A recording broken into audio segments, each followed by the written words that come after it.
जो कुआं पूजन हुआ तो उसके लिए मैं ये बताना चाहूंगी कि जो हमारे जो बुजुर्ग थे उस समय वो कुआं पूजन क्यों करते थे। मतलब तो आपने देखा हो कि हमारा जो समाज था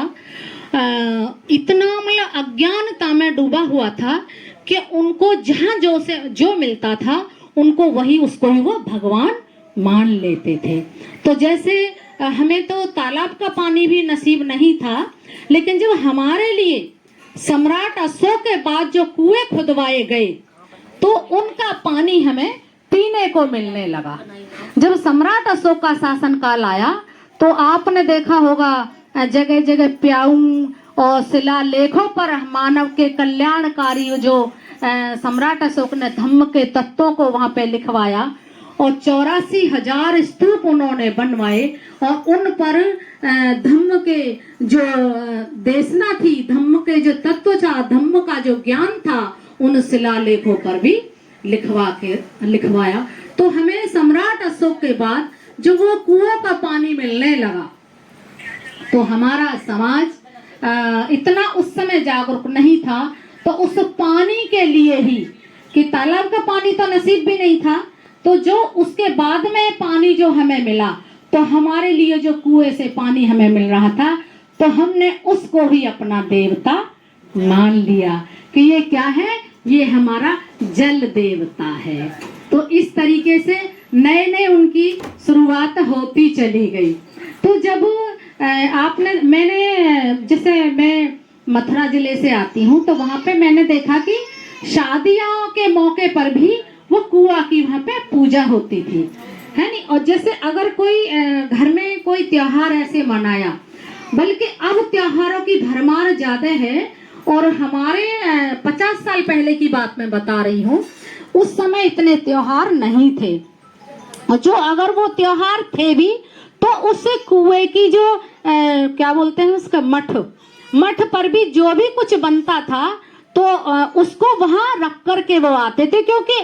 हमारा जो अज्ञानता भरा जो स्वभाव था, जो हमारा जीवन था,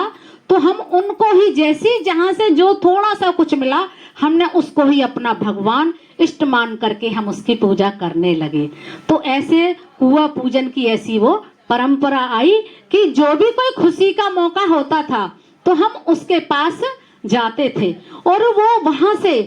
सुबह सुबह का जो जल है उस कुएं से जल ला करके अपने पूजा स्थान में भी उस पानी को रखते थे कि ये शुद्ध पानी है। कहते थे शांतता वाला पानी हमें चाहिए, बिल्कुल शांत पानी चाहिए। तो हमारे घर में शादी ब्याह होते थे तब भी हम कहते भोर उठते ही हमें, अब तो नए नए नाम उनके लगने लगे हैं, न जाने क्या क्या नाम दे दिए जा रहे हैं हमें।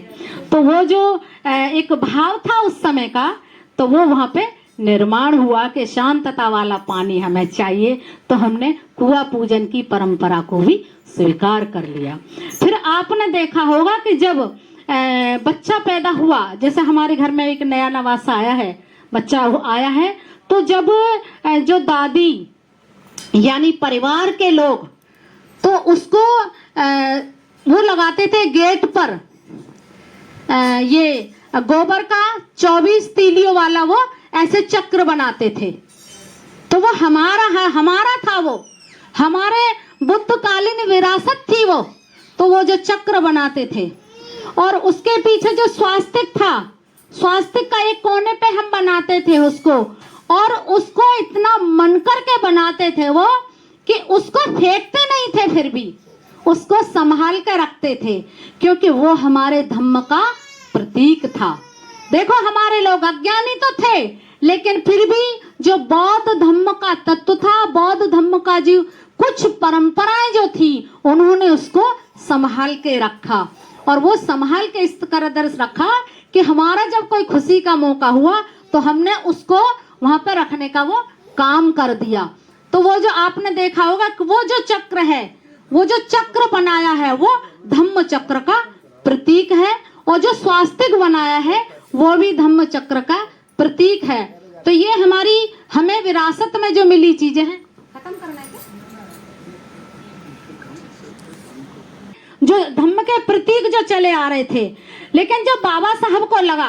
कि बाबा साहब को जब लगा कि कहीं मेरा समाज ये भोला समाज है तो कहीं मेरा समाज दिशाहीन ना हो जाए, कहीं भटक ना जाए, तो इसीलिए बाबा साहब ने 14 अक्टूबर सन 56 को 22 प्रतिज्ञाएं दी और आपको धम्म दिया। चाहते तो बाबा साहब ऐसे भी रह सकते थे जैसे कि पुरानी परंपराओं से चला आ रहा था, लेकिन बाबा साहब को लगा कि मेरा समाज बहुत भोला है,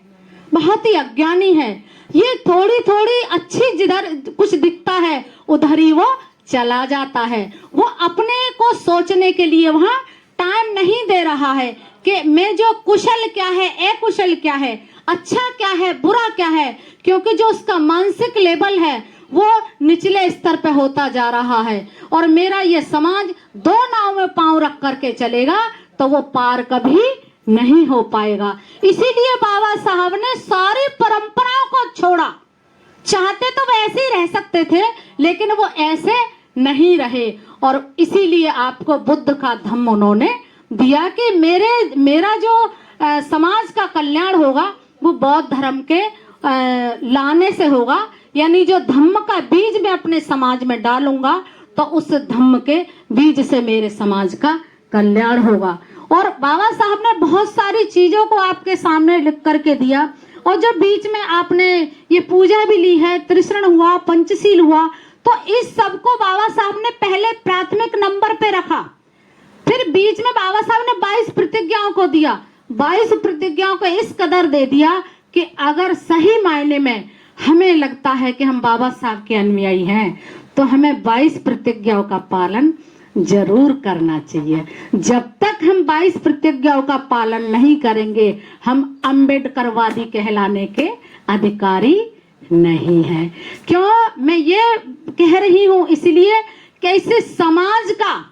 इस परिवार का, इस दुनिया का अगर कोई आपके कल्याण करने वाला कोई हितैषी है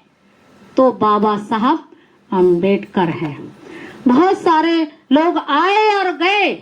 अपने अपने तरीके सबने प्रचार प्रसार किया, लेकिन धन्य हो बाबा साहब अम्बेडकर, आपने तो हमें भारत के संविधान में सब चीजें लिपिबद्ध करके दे दी। अब चलना हमारा काम है,